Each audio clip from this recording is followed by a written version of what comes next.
Jetzt habe ich noch jetzt für Ostern. Ostern oder auf Platt Bursche ist een van die schönste Feste in het jaar. Endlich war die warste tijd over. Die war heel genoeg geweest. In de warste tijd durften we kinderen kaas uit eten. Klumpjes, chocolade en plätzkes. Alles wordt in grote glazen gedaan en gespaard. Die lui durften ook niet rood doen. En pap durfte zich nog niet in zijn beer drinken. Dat was alles niet zo einfach.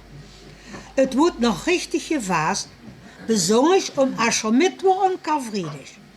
Aber ich mein, geschaut hat het keine, die sorgen alle noch gut uit dabei. Wenn am Gründonnerstag die Glocken nach oben gingen, dann war het los. Ich habe lange Zeit in de Wege gestanden unter der Himmel gekeken. Wo ich die Glocke sehen konnte, wie die door de wolken vloogten. Aber ich habe keine Glocke gesehen.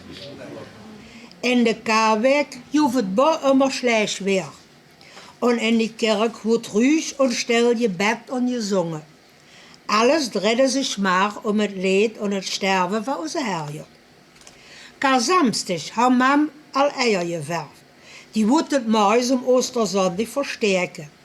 Wir Kinder moesten zoeken. Dat maakt grote Spaß. Daarna joeg het Kaffee. Daarbij joeg het Porschweg en Ostereier. Nu was het tijd voor naar de kerk te gaan. Ostermorgen, toen ving het aan de loeien. Dat was een fruit. Die glokken waren weer door. En waar die geweest zijn, dat hadden ze niet gezegd. Ostermorgen was het schönste weer.